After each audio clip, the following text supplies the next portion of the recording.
Welcome to behavioural preferences, how they impact upon remote working. For those of you who don't know me, I'm Michelle McArthur-Morgan, and I'm the founding partner of Jigsaw at Work and creator of the Jigsaw Discovery Tool and behavioural framework. One of my kind of passions in life is that I'm absolutely fascinated with human behaviour. And it's something that for the last 25 years has actually occupied quite a lot of my time. And first of all, I started off from looking at it from the psychological perspective. And then over the last 10 years or so, I've been very much drawn into the learning about researching from the neuroscience perspective of behaviour. So, and it's these two disciplines that I bring together in my work with individuals and teams, helping them to understand more about themselves and each other, so that we can actually start to develop some of the future skills that are needed for the future workplace. And really, you know, up till a few months ago, we talked about very much the skills required for 2030. Now, I think it's more likely to be the skills that we need for our next new norm, whatever that turns out eventually to be. But ultimately, it's all about increasing that self-awareness and that understanding to build stronger and more agile and teams and profitable businesses. So today we are going to cover a few things. We're going to be looking at how behavioural preferences impacts upon the way we experience remote working, the challenges facing remote teams and managers, and ways of maintaining productivity and effectiveness when working remotely. As we go through the webinar, please feel free to put any questions you have in the chat box, and I will do my best to answer the questions as we go through. If we think about our current situation, how many times have you heard recently people say, at least we're all in the same boat? Well, in actual fact, I don't think we are in the same boat. Generalisations about the lockdown will actually mean that we can overlook the fact that people are all different and we all have very different behavioural preferences. And whilst the current situation of working from home may at first appear to be highly desirable by some people, in fact, probably many people in the first couple of weeks, but after 8 long weeks of lockdown, no real end in sight, it's actually starting to take its effect upon people and starting to take its toll. Psychologists are predicting that the pandemic will have a profound effect on people's mental health and well-being for the majority of people, albeit for very different reasons. One factor which impacts very much upon our well-being and productivity is the fact that it's about our self-awareness and understanding of our behavioural preferences. And people, what we find is people who have increased self-awareness and understand about their own behavioural preferences actually tend to be more healthier, mentally healthier, and outperform other people. Just want to think back really to our workplace pre-March 23rd. And if we look at workplaces pre-March 23rd, then really there were 3 different ways of working. We had teams of people working in offices, co-located teams.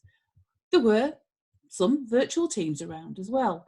And there were combined teams who had that combination of both being co-located and having some time where people worked remotely from home perhaps. Compare that with what we've got today though.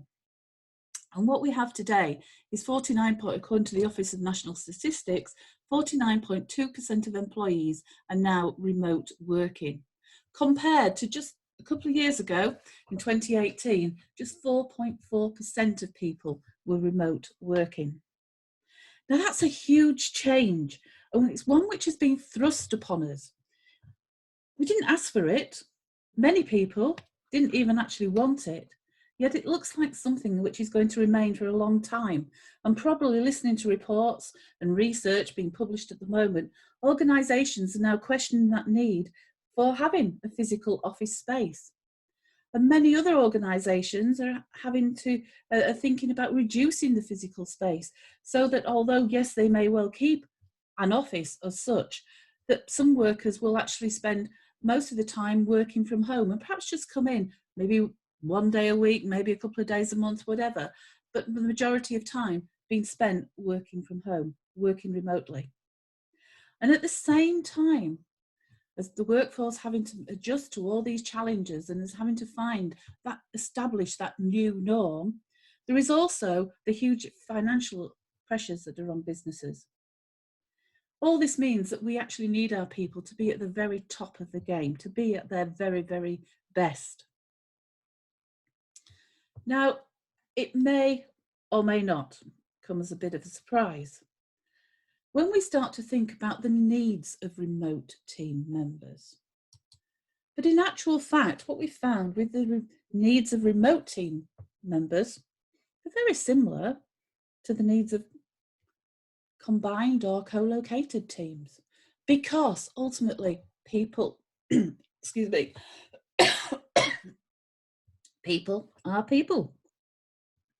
And we all have fundamental needs. If those fundamental needs are not satisfied, then that has a negative influence on our well-being and our performance.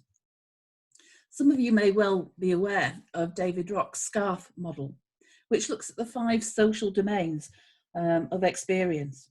Now, if these social domains are actually satisfied, if the social domains, the need is actually met, then it produces something known as a reward response in the brain, which releases hormones, which make us feel happy and enable us to do some of our best thinking and our best working. However, when these areas of social experience are not met, they trigger a threat response. When a threat response is triggered, it leads to increased stress levels, feelings of anxiety, and ultimately impacts upon our ability to think as our cognitive processes start to close down and our well-being begins to decline, making it harder for us to work, harder certainly to be at the top of our game where we need to be right now. So if we just take a look at each one and just spend a moment or two considering each of these 5 social domains, just thinking about the current situation that we're in with the pandemic and remote working. Out of all the domains, status is probably, and I do only say probably, the least affected domain at the moment. Although for some people, perhaps if those that have been made redundant already lost their jobs, then there certainly could be a major negative impact for them on their status.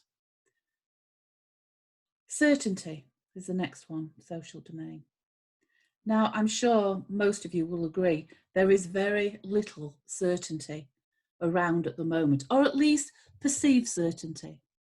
It's actually one of those things that we need to work on to create as much certainty as possible for ourselves in our own worlds, because certainty is something which the brain craves for. And when the brain doesn't receive that certainty, then again, huge threat responses are triggered, creating anxiety and stress.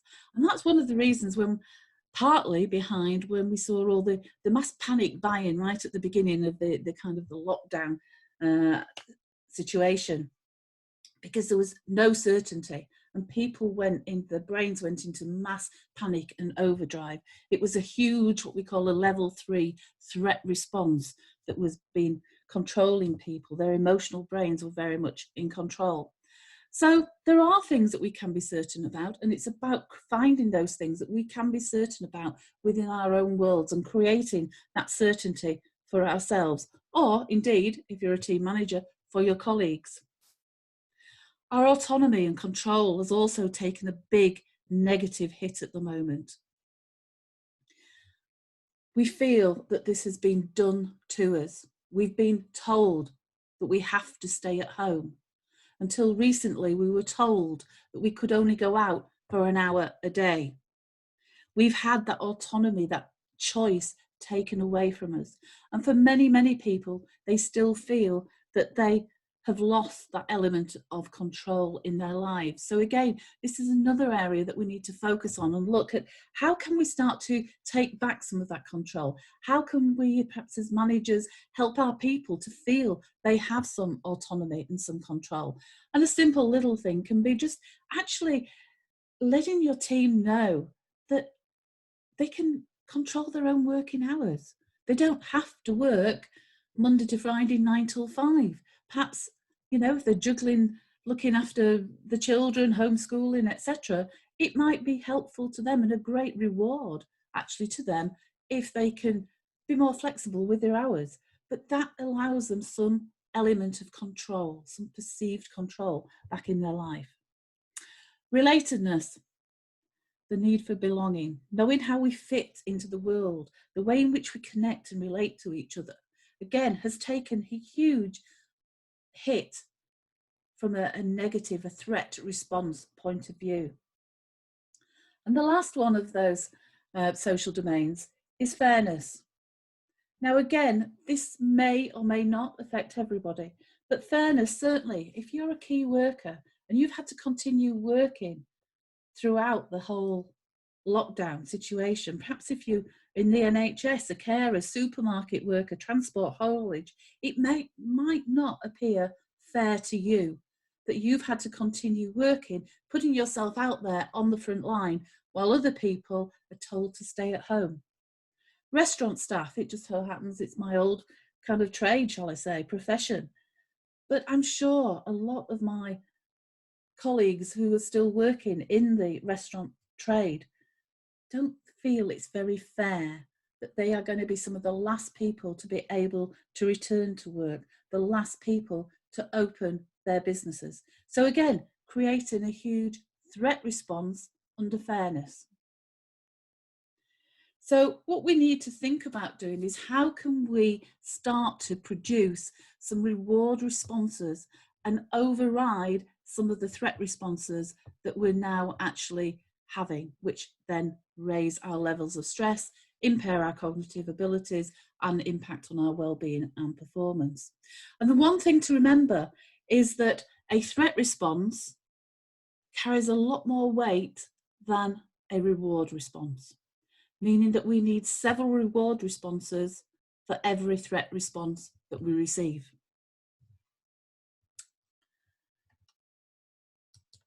So we then looked at, well, what makes an effective team?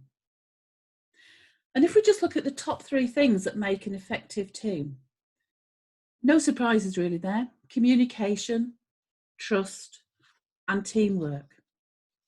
Each team has its own unique challenges, but to be effective, these 3 factors must all be in place. And for these 3 factors to be in place, understanding self and others, our colleagues, our team members, is vital. Understanding our behavioural preferences is at the heart of self-awareness and understanding. And that's really what I want to focus on today.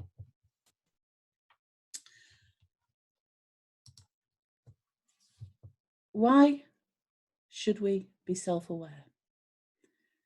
Well, the way in which we perceive and experience the current situation will be influenced by our behavioural preferences. If we understand more about our behavioural preferences and those of our team members, it can help to pinpoint which areas of our social experience will be the most important to ourselves or our colleagues, the individual. Our behavioural preferences can also help to identify our personal stressors, the things which are most likely to create stress and anxiety in our lives. At the core of behavioural preferences, and certainly when we look at the Jigsaw behavioural framework, there are 3 axes: introversion and extroversion, the way in which we direct and receive our energy. Thinking and feeling, the way in which we make our decisions. Do we approach a problem, make a decision using logical, rational thought, or do we actually involve our emotions in that? Intuition and sensing, the way in which we take information in. Are you the type of person that actually can identify and see patterns emerging? Or are you somebody who has to be able to touch, see, hear, feel, taste, taking information in through your five senses? At a very basic level, there are 4 behavioural preferences.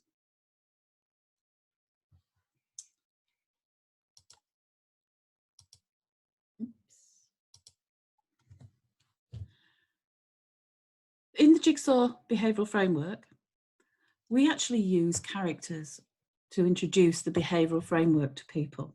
And if I just give you a very quick overview of the 4 behavioural characters' preferences. Our first character we call Everready. Now, Everready is quite a direct, blunt-speaking individual, focused, driven. It's all about achieving results, decisive and fast-paced person. Then we come to Ray of Sunshine. Ray of Sunshine loves novelty. It's all about enjoyment. It's all about seeking out those opportunities, having some fun. Ray of Sunshines like to be different. They get bored easily. They can be quite talkative at times, can be quite sociable individuals, quite creative problem solvers. And one thing that we need to be always remember about Ray of Sunshine is they need to be close to the energy, where there is some energy. Our third character is Carey. Carey is very much the team player. Caring, loyal, helpful, supportive type individual. Can be a little bit prone to worrying. Does like to actually operate within the familiar. He likes familiarity. He likes to be within the comfort zone. And one thing we need to just be conscious of is carers don't like confrontation. They will always try and avoid confrontation wherever possible. Our last character is Mr. Huey Blue. Now, Mr. Huey Blue, he likes order, he likes structure, he likes processes, he likes systems, routines. He dislikes the unknown. He tends to be quite cautious and risk averse. And in Mr. Huey Blue's world, there's a right way of doing things and a wrong way of doing things, but there's no in-between way of doing things. So just have a quick reflection on yourself and try and identify yourself and perhaps some of your colleagues. Now, it's true to say we are not just one character. We are all a combination of those 4 behavioural preferences, but we do tend to have a dominant preference or preferences that actually we tend to operate from for a high percentage of the time. So just think about which of those kind of characters is probably the best description for you. I'll just give you a moment just to kind of have a quick reflect on that.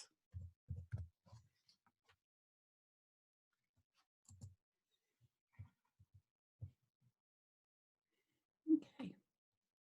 So just want to move on now and just look at the 9 challenges of remote working. I'm not saying these are the only challenges, but these are kind of 9 challenges that I've kind of come across and seen keep cropping up and people keep talking to me about. The 9 challenges of remote working. First of all, differences in communication styles, and I'm going to come back to that in a moment and pick up on that. Lack of structure, from going to that kind of the structure of having the office and colleagues and kind of routines and ways of doing things, to finding yourself at home and that structure no longer there. Not having the right tools, because again, we get so used and take for granted all the tools and equipment that we have in the office. And then again, we find ourselves working at home, perhaps from the kitchen table. We haven't got that big printer there that will duplicate everything and staple it and sort it. We have a little small printer perhaps at the side of us. Distrust. Often through lack of transparency, we can't actually see what's going on around us. We miss out on those kind of conversations that we overhear, that body language as we see somebody walking through the office. The environment can be so much more distracting for some people at home, especially at the moment when children aren't at school, we're homeschooling. Perhaps there's 2 or 3 people all trying to work from home at the same time in very different roles. Differences in response times. Things, the different ways we prioritise things, what I perceive as being urgent and must need to be done and responded to straight away, may be very different to what somebody else perceives to be the most important, urgent things to do. Missing that office culture, not having that office culture around us, not being able to kind of have those conversations with colleagues, those off-the-cuff type conversations. Managing budgets can be another challenge. And scheduling meetings, especially if people are working flexible hours, trying to find a time that suits everybody can be quite a challenge. So if we just take a look back at some of those behavioural preferences, and we can immediately start to see how the challenges are likely to be influenced by those behavioural preferences. And I just picked a couple of examples out. And if we take the challenge of lack of structure, now, for Mr. Hugh Blue, lack of structure could be a real source of stress, a real challenge. Whereas for Ray or Sunshine, who actually thrives on freedom and flexibility, we would actually think that an unstructured environment would be really great for him. And it can be. However, this is where self-awareness is really key and important. If Ray or Sunshine overplays his strength of being flexible, and allows his strengths of being inquisitive and the liking for novelty to take hold, then he may well flounder and performance could well start to decrease because he could well get drawn into something could just catch his attention and he could start going off on tangents.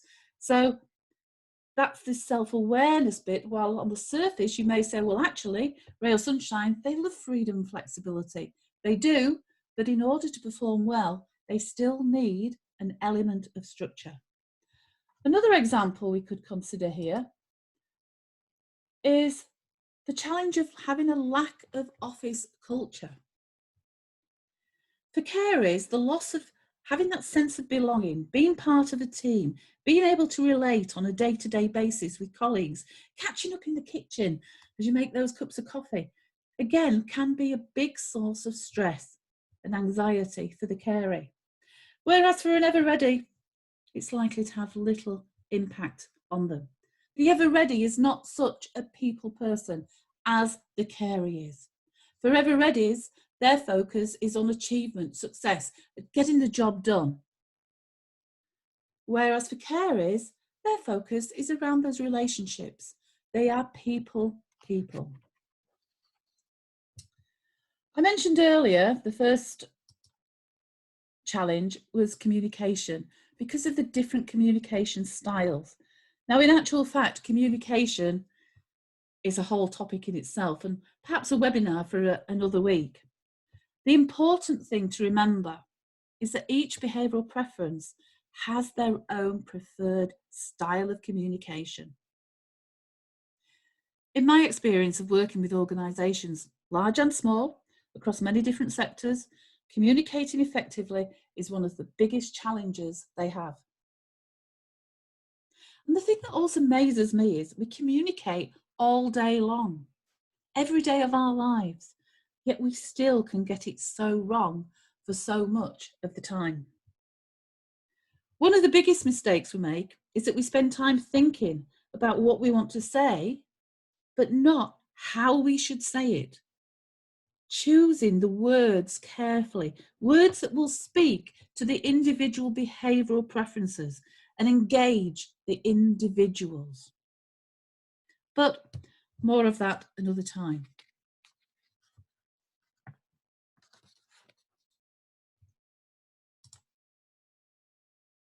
So now just moving on to ways that we can actually start to stay happy, healthy and productive, even if you've got that toddler clinging to your knees, or in my case, it's one very, very clinging dog who usually is sitting at my feet.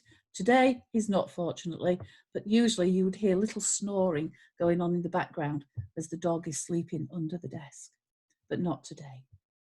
So, before we look at behavioural preferences, I want to start just by considering how people with a preference for extroversion and introversion are likely to be experiencing remote working. In a recent study, which consisted of a group of extroverts and introverts, and they were actually asked to spend a whole week engaging in some of the higher level extrovert typical behaviours. So being talkative, being sociable, being out there, putting themselves out. At the end of the week, extroverts expressed feelings of enhanced well-being. They were energised. They'd loved it. They'd found the whole experience very energising and rejuvenating. Whilst on the other hand, the introverts reported feeling tired and irritable. In the current situation of enforced lockdown, it's now the extroverts who are having to adapt their behaviour and will likely experience feelings of decreased well-being in the coming weeks and months. In the typical office situation, we often hear how extroverts and the extroversion preference is actually favoured. Extroverts get noticed more. Extroverts are the ones who get selected for things. And the introverts can be overlooked quite easily. So we often hear people talk about having the extrovert advantage. Now we're starting to hear people talk about the introvert advantage, because for many of the introverts who actually require low levels of social engagement, adapting to the lockdown has been a little easier and is not having such an adverse effect on the well-being. So just think about your own introversion or extroversion preference, and how do you support them whilst you are working remotely? What do you do for yourself? If you manage other people, what do you do to encourage them to exercise their introversion or extroversion preferences? When considering the best way to support an individual, we need to remember to take into account, are they more introvert or more extrovert? Where does their preference lie? Where do they get that energy from? How do they direct that energy? Is their energy directed internally as it is with the extroverts? Do they recharge their batteries internally? Or do they need that social interaction to be able to draw in the energy from the external world? But introversion and extroversion is only part of the picture.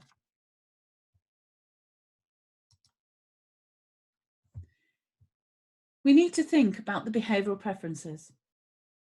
Now, our Everready character I introduced you to earlier works best when they have full control and autonomy over their work and over their schedules. They love being left to their own devices. However, a challenge that we've noticed for the Everreadies when working remotely can be in staying intellectually stimulated, feeling challenged, sufficiently challenged, and having that real sense of achievement. Because achievement is something which is a key driver to the Everreadies. So they need to have and experience that whole sense of achievement. So some of the strategies that we've kind of thought about for the Everreadies is, first of all, keep moving forward. Get connected to, be part of, find a meaningful project, something that has got a real sense of purpose, something that really drives you. Search out projects which are more challenging, which are perhaps more intellectually stimulating, and get involved with them. Avoid dwelling on repetitive tasks. Everreadies are not great with repetitive tasks. Avoid dwelling on those repetitive tasks. Get them out of the way, get them done. They have to be done, do them, and move on. Get back to that challenging project. Set yourselves targets and goals to perform against, something to measure yourself against. Get organised with a dedicated workspace. Everreadies are brilliant. You tell them what needs to be achieved, you let them get on with it, and they will do it on condition that they have the resources which they need in order to do that job. So for Everreadys themselves, they need to get a dedicated workspace where they have everything around them. They have the resources they need. And lastly, for the Everreadys, they need to think about remembering to switch off, actually force themselves to switch off. Everreadys tend to be workaholics at the best of times. And if there is little or no differentiation between work and home, then there's a high risk of not switching off and relaxing. So make sure that you move to a separate room on an evening. Make sure you separate out work from home. Otherwise, perhaps Everreadys can find themselves on that pathway to burnout. Thinking about our friend Ray of Sunshine. Now, Ray of Sunshine, variety is the spice of life for a Ray of Sunshine. So they may well find working from home actually pretty tough going.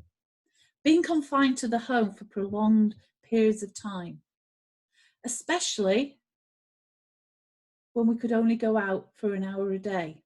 At least now they have that option to go out several times a day and can spend more time out and about. But being confined for prolonged periods of time would be really quite challenging and something that the Ray of Sunshine would most certainly not enjoy. So the challenge for Ray of Sunshines in remote working is actually finding ways of having fun, of still socialising, and yet still having, whilst enjoying that freedom and flexibility that I spoke about earlier, still having that element of structure. So some of the strategies that they may wish to consider: get an accountability buddy, somebody that you are accountable for, somebody that will hold you to the standards, stop you from slipping, dropping behind, missing deadlines, somebody that will make you keep on target, on project. Reward yourself. Ray of Sunshine should think about rewarding themselves for those tasks that they consider to be quite mundane, administrative type tasks, and not great energizers for the Ray of Sunshine. So reward yourself when you've completed some. Or perhaps if you come up with have a great insight, solve a problem. Again, think of a suitable reward. It doesn't have to be much. It could be something as simple as perhaps going out for a walk, meeting a friend in the park, social distancing rules observed, of course. Reach out to people. If you're feeling lonely, call or video call somebody. Why not even use your new portal? Ray of Sunshines like things that are new. They like to be amongst the first people to have the latest technology, the latest gadget. So the new portal, Facebook portal's just come out. I'm sure, and I'm certainly amongst my Ray of Sunshine friends, I know several of them were the very first people to get the new Facebook portal, pre-ordered the lot. So reach out, don't wait for a reason to call them, other people, just get in touch. No reason other than to have a chat and perhaps have a bit of a rant. Allow some distractions. Distractions are okay if managed well. Make sure you add some variety in there. Find exciting and different things to do. When you get a mental block, stop doing whatever you're doing. Do something different, something exciting, something that you find energizing. It could be just taking the dog for a walk, kicking a ball about in the back garden with the kids. But one thing to be sure is to make sure that you keep taking those regular breaks to include that variety. Lastly, create yourself some deadlines. Without the busyness of having all your colleagues around you, people going backwards and forwards, seeing people doing things, people asking you things, it can be very easy to lose that whole sense of urgency. So perhaps invest in some software, some project management tools, and give yourself some deadlines. Carey,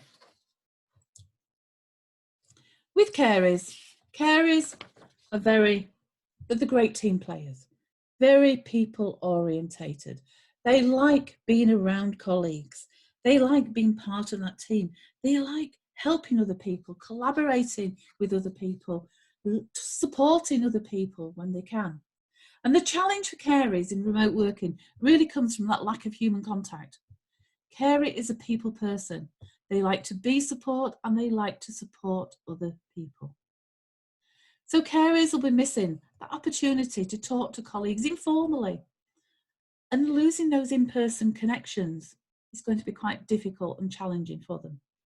So some of the strategies that careys can consider: use video calls or phone calls over emails every time. Building rapport is really important to a carey, and it's something that they need, that kind of FaceTime with people. And if they can't do that in person, then the next best thing is the likes of a video call. There was actually some research published last week that said using video rather than in-person meetings and for conversations didn't impede the rapport building process significantly, as it's still possible for most people to be able to accurately read facial expressions.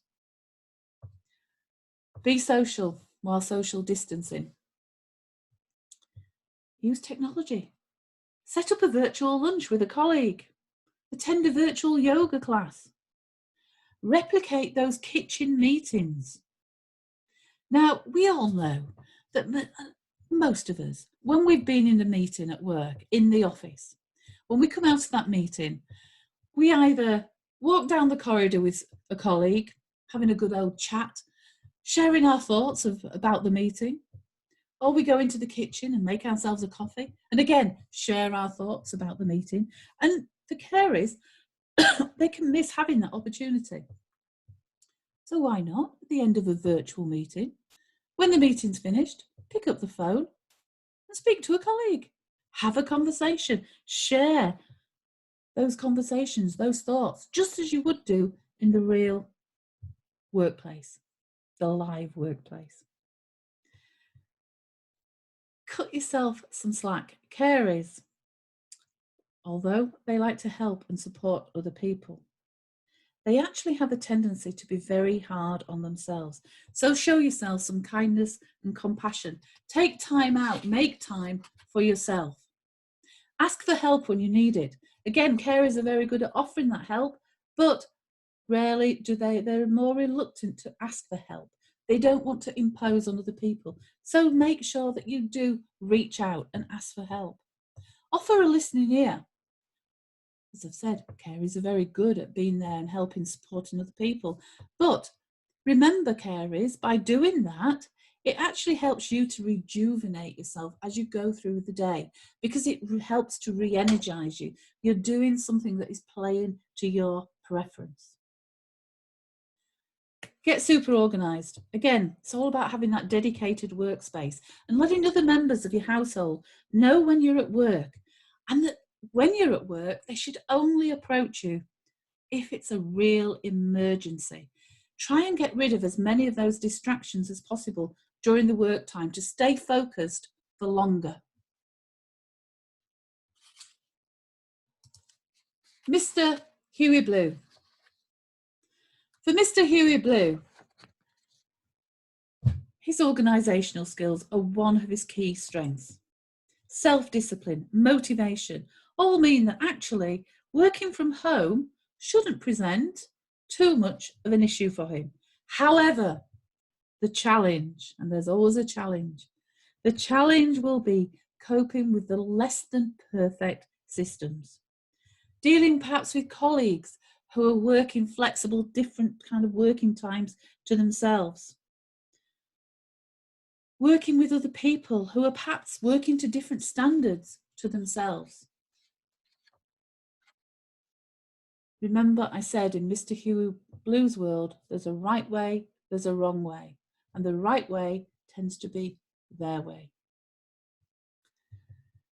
They're not the most flexible of people, so this can present a challenge to them. So strategies that Huey Blue can consider: create again a dedicated workspace. Huey Blues thrive in having order and correctness. So balancing a laptop on your knee while sitting on the settee will not work for a Huey Blue. Choose your spot and do what you can to set it up as a proper office. Get yourself an office setup, a proper office. Stick to your routines. If you usually start work at 8 a.m. and it still suits you to do that, then continue to do so. If you usually stop for lunch at 1, continue to do so. Let other members of your household know your routine. Nothing irritates a Huey Blue more than constant interruptions. So get those down to a minimum. Let other members of your household know when you are at work, and again, that you prefer not to be disturbed unless it was a real emergency. Get organised. Be clear about the reporting structures, the channels of communication, how things are going to be done, the systems to be followed, the processes to be followed, and clarify anything that you are unsure about. And lastly, discuss your concerns. If you have any specific concerns regarding working from home, for example, bring them to your manager's attention and work together with them. Try to be a little bit more flexible and open to find a solution, to work your way through whatever the challenge may be, to find a solution. These are unprecedented times, and we don't all have the answers. And the only way we're going to actually do that is by working together. Perhaps even speak to a colleague, a ray of sunshine colleague.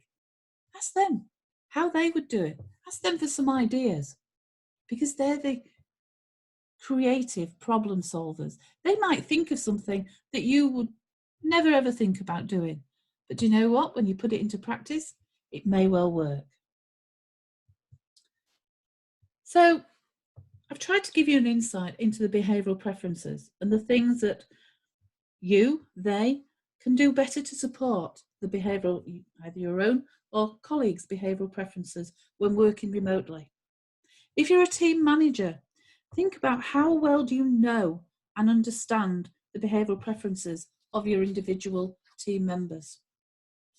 How do you provide the support for each of those team members to accommodate their individual preference needs?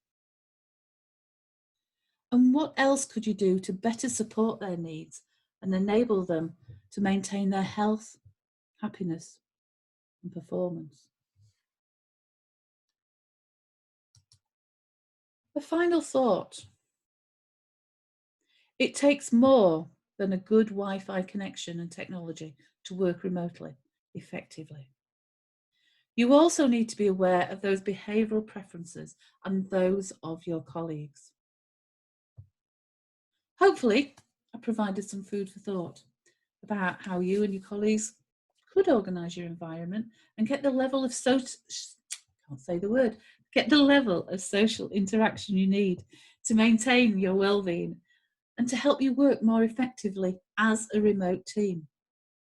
The best thing we can do right now as we move into the next norm is share our experiences and learn from one another.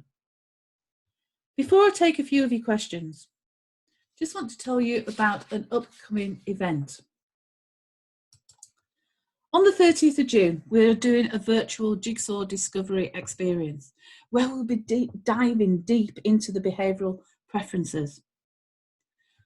The participants at that event will complete their own personal profiles and behavioural maps and get a workbook which is going to be jam-packed full of practical information, things that you can use and do each and every day at work or at home to help build those stronger relationships, communicate more effectively, and enhance teamwork and overall performance.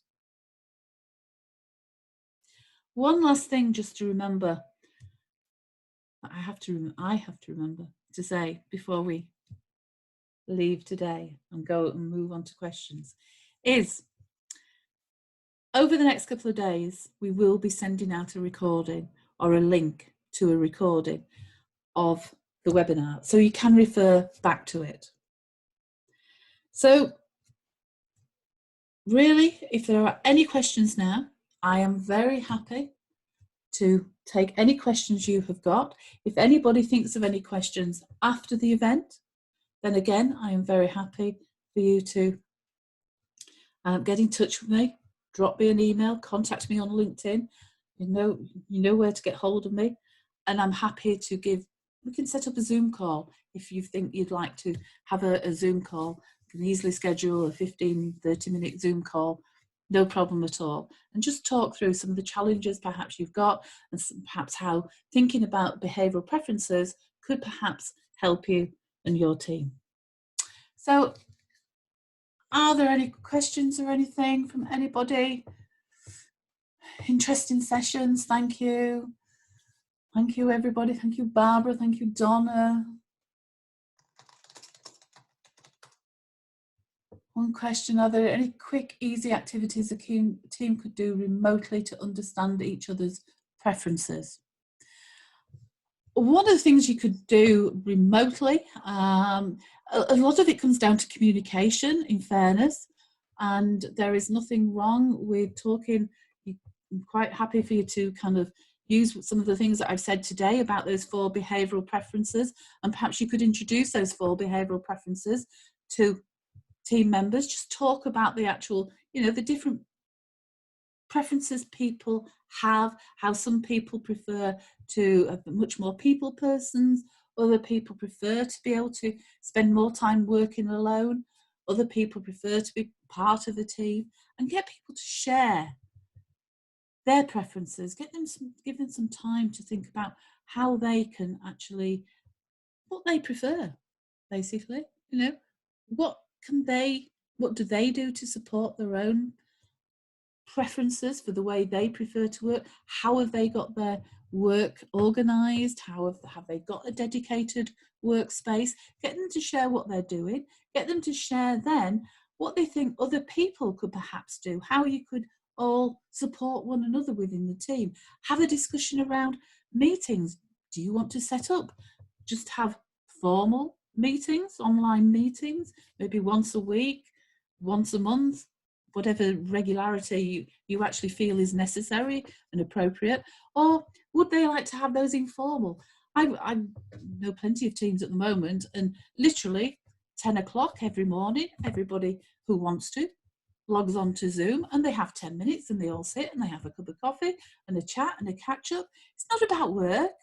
It's actually, about real life. It's catching up with people as individuals. So it's really that one of the easiest things you can do is just having those conversations and facilitating those conversations with people. So I think that's lots of thanks coming in, great reminders on different behavioural preferences during this time. I think the thing to remember is people are people, and we've still got the same needs. It's finding ways of satisfying those needs now that we're not all as a collective coming together on a regular basis. It's thinking about, for some people, they'll be loving it. Mr. Hugh Blues won't have as many interruptions. They won't have colleagues constantly email, well, they may still get emails, but they won't have colleagues constantly kind of coming across to them and speaking to them and interrupting them. They can choose not to open their emails at certain times if they want to focus on doing a project. But for other people, they'll actually be missing that social interaction, missing having that cup of coffee in the kitchen with a colleague, or just catching up with them. So thank you very, very much for listening and for tuning in. And as I say, if anybody does want a conversation, a private conversation, you are more than welcome to contact me.